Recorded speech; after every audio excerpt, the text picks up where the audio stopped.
All right, everyone. Today we're talking about retinal vascular emergencies, arterial and venous occlusions. This is critical content because these conditions can steal a patient's vision permanently, and in some cases, you have a very narrow window to act. By the end of this lecture, you're going to know the difference between a vein occlusion and an artery occlusion, what they look like on fundoscopy, and what the management approach is for each. Before we get into the specific conditions, let's talk about why these happen. The underlying etiology. Vision loss from retinal vascular occlusion always comes back to one of two mechanisms. Either a retinal artery gets blocked, cutting off oxygen supply, or a retinal vein gets blocked, causing backup congestion and hemorrhage. The risk factors driving both of these are your classic vascular disease culprits: atherosclerosis, valvular heart disease, venous stasis, hypertension, and increased blood viscosity. And layered on top of that, diabetes, glaucoma, and aging. These risk factors don't act in isolation. The more of them a patient has, the higher their cumulative risk for a retinal vascular blowout. When you see a patient with poorly controlled hypertension and diabetes coming in with sudden vision changes, retinal vascular occlusion needs to be high on your differential. This slide gives you the conceptual framework. Retinal circulation is a closed-loop plumbing system with two distinct failure modes. On the venous side, think of it as a blocked drain. When a vein occludes, blood backs up. You get congestion, swelling, and that classic bloody hemorrhagic retinal appearance. It's bad, but it's not immediately catastrophic in the same way arterial occlusion is. On the arterial side, think of it as a severed supply line. When an artery occludes, the retina is immediately starved of oxygen. Tissue begins to die within minutes. This is a true emergency, same category as a stroke. The retina is brain tissue, and just like the brain, it does not tolerate ischemia. That distinction, congestion and backup versus ischemia and infarction, is the conceptual anchor for everything else we're going to cover today. Central retinal vein occlusion, CRVO. This is the most common of the retinal vascular occlusions, and it primarily hits patients over 50. When the central retinal vein gets blocked, blood cannot drain from the retina properly. The result is exactly what you'd expect from a backed-up drainage system. Everything swells, vessels dilate and become tortuous, blood leaks out everywhere. When you look at the fundus, it's dramatic. Optic disc swelling, massively dilated and tortuous veins, retinal hemorrhages in all four quadrants, cotton wool spots, and that classic blood and thunder or bloody retinal appearance. It looks like someone poured blood over the retina. Prognosis tracks with initial vision. If they come in with better visual acuity, they tend to do better. Your key diagnostic tool is fluorescein angiography, which is going to show you areas of capillary closure and non-perfusion. That non-perfusion is what drives the dangerous complications downstream. So you've diagnosed CRVO. Now what? Management has 3 phases. First, diagnostics. Fluorescein angiography is your primary imaging tool to visualize capillary closure and confirm the diagnosis. Second, monitoring. And this phase lasts months. You are watching for neovascularization. When the retina is ischemic from non-perfusion, it releases VEGF, which drives new abnormal vessel growth.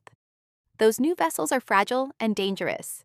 Neovascular glaucoma is a devastating complication where new vessels grow on the iris and angle, blocking drainage and spiking the intraocular pressure. You need to catch this early. Third, intervention. When you see neovascularization, you treat with laser panretinal photocoagulation. You're essentially burning peripheral retinal tissue to reduce the ischemic drive for new vessel growth.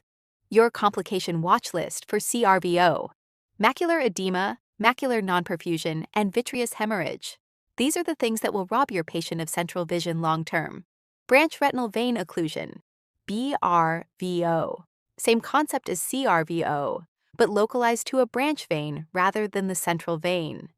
The mechanism is interesting. The blockage almost always happens at an arteriovenous crossing point, where a hardened atherosclerotic artery mechanically compresses and crushes the vein running beneath it. That's why the associated conditions are exactly what you'd expect: systemic hypertension, glaucoma, diabetes, hyperlipidemia, anything that accelerates arterial hardening. Clinically, BRVO is variable. If the macula is not involved, the patient may be completely asymptomatic, and you discover it incidentally on fundoscopy. If the macula is involved, they get sudden vision loss directly linked to the location of the occlusion.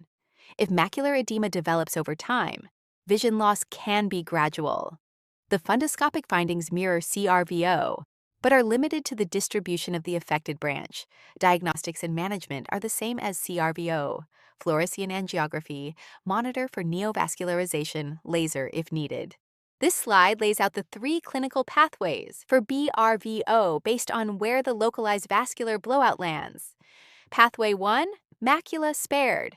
The occlusion is in a branch that doesn't supply the macula. The patient may have 0 symptoms. You find it on exam. They still need monitoring for neovascularization, but their visual prognosis is generally good. Pathway 2, macula involved. The occluded branch directly feeds the macula. The patient presents with sudden vision loss that is directly linked to that specific vascular territory. This is the symptomatic presentation you'll see in clinic. Pathway 3, macular edema develops. This can occur even if the initial occlusion spared the macula. As the congestion and inflammation persist, fluid accumulates in the macula and vision deteriorates gradually over time. This is why follow-up matters. A patient with BRVO who seemed okay initially can develop progressive vision loss weeks to months later from macular edema. The management and diagnostic approach follows CRVO protocols for all 3 pathways. Central retinal artery occlusion, CRAO. This is the one that should put you on high alert. It is rare, occurring in roughly 1 in 10,000 ophthalmology visits, but it is a true ocular emergency. The presentation is unmistakable. Sudden, severe, painless vision loss. Visual acuity drops to counting fingers or worse, or the patient has a severely restricted visual field. You will also find a relative afferent pupillary defect, the Marcus gun pupil, because the optic nerve is not getting the signal through. Now look at the fundus. It's a striking picture. The retina is pale and white because it's infarcted. The ischemic tissue becomes opaque and whitens. But the fovea stays red because it's nourished by the choroidal circulation, not the retinal artery. That contrast creates the classic cherry red spot at the fovea against a pale retina. The retinal arteries are thread-like and thin. You may see the actual embolus sitting in the artery. This image is essentially a retinal stroke, and it needs to be treated like one. When CRAO is identified, you move immediately. Time is retina. Same concept as time is brain and stroke. There are 2 parallel tracks of intervention. On the ocular side, ocular massage to try to dislodge the embolus by creating IOP fluctuation, anterior chamber paracentesis to rapidly lower IOP and increase perfusion pressure, hyperbaric oxygen therapy to rescue ischemic retinal tissue, and topical hypotensive agents to drop the pressure further. On the systemic side, anticoagulation, IV mannitol to reduce IOP systemically, and acetazolamide. The approach is aggressive and stepwise. You are throwing everything at it if the patient presents early enough. But here is the hard reality, and your patients and their families need to understand this. Despite all of these interventions, most visual loss in CRAO is severe and permanent. The retina tolerates ischemia very poorly. The window for meaningful recovery is extremely narrow, likely within 90 minutes of onset, similar to stroke. If they're presenting hours later, you are largely managing the aftermath. Document the time of onset carefully and set realistic expectations. Let's bring it all together with the triage matrix. This is your at-a-glance comparison across the 3 conditions.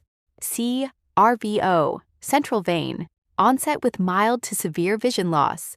Fundus shows that classic blood and thunder picture with hemorrhage everywhere. Action is fluorescein angiography. Monitor for neovascularization and neovascular glaucoma over months. Laser panretinal photocoagulation when indicated. BRVO, branch vein at the AV crossing. Onset ranges from asymptomatic to sudden loss depending on macular involvement, localized hemorrhage and swelling in that vascular territory. Same management as CRVO. CRAO, central artery. Onset is sudden and severe. Pale retina with cherry red spot. Thin arteries, possible visible embolus, relative afferent pupillary defect. This is your emergency. Act immediately. Know these 3 patterns cold in your clinical rotations when a patient comes in with sudden vision loss. This matrix is running in your head in real time. The distinction between vein and artery, central and branch, will determine urgency, workup, and management. That's the blueprint.